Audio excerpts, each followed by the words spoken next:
Le siège de Paris. Approvisionnement.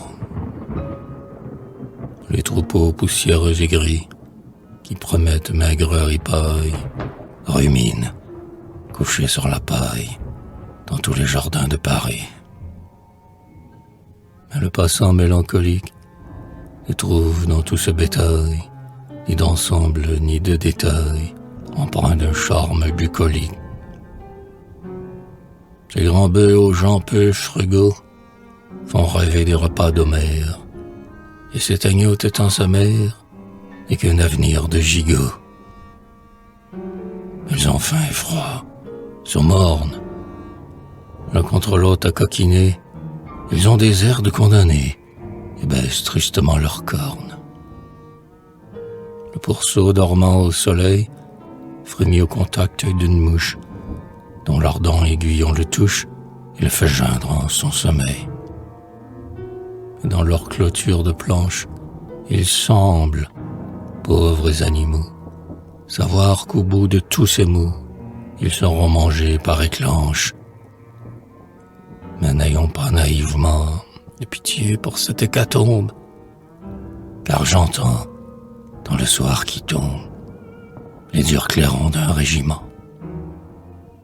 Et, songeant au temps où nous sommes, sombres, je murmurais bien bas, ô troupeau, ne vous plaignez pas de la férocité des hommes.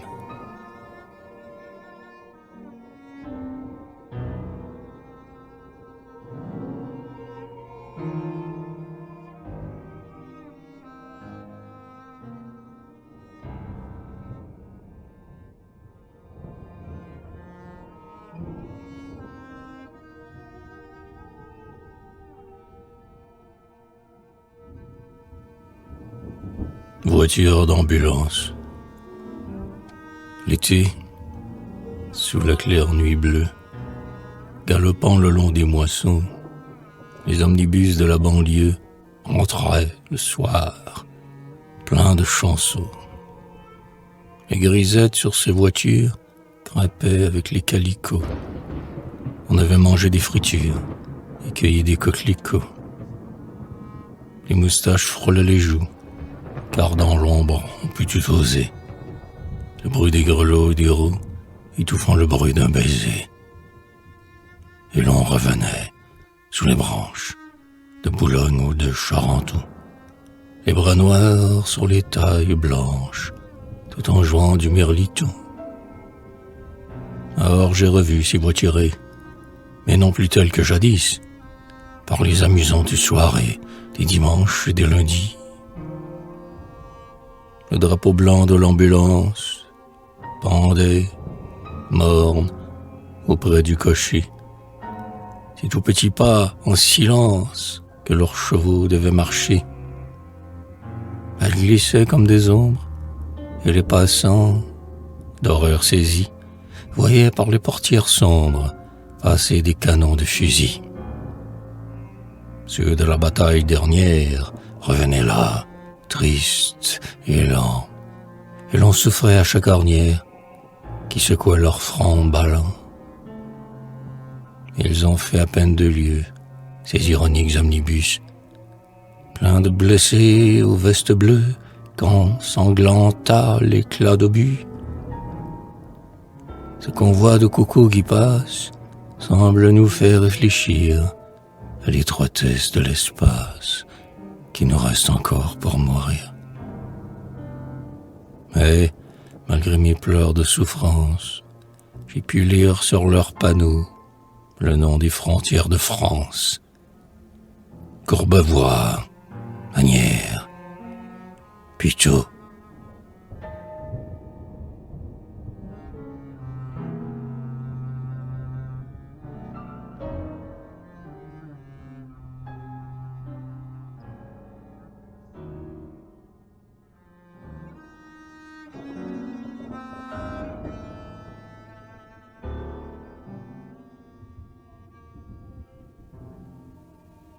En faction,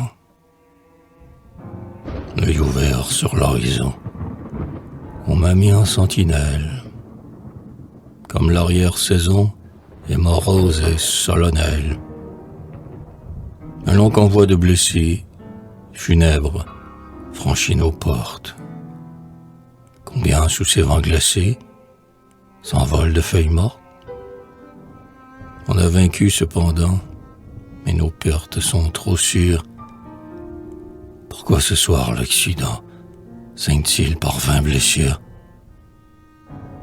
Dans tes vieux murs, ô Paris, nous tiendrons, forts et fidèles, qu'il fait mal dans ce ciel gris, le départ des hirondelles.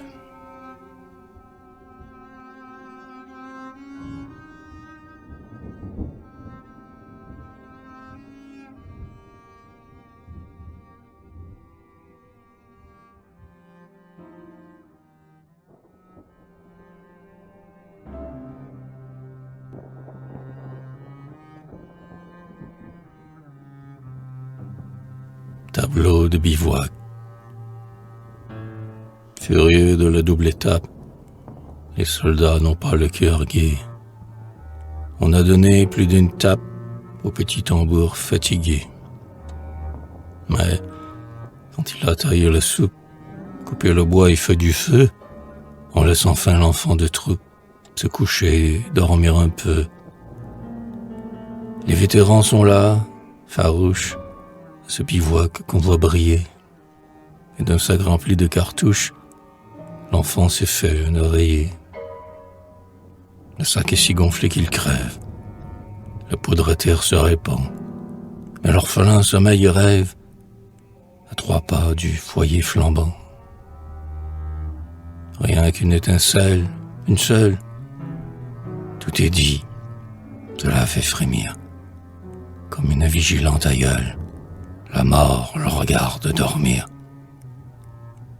Mais non, lorsque par les espaces, l'hirondelle fuyant l'hiver, repose un peu ses ailes lasses sur l'onde encourue de la mer.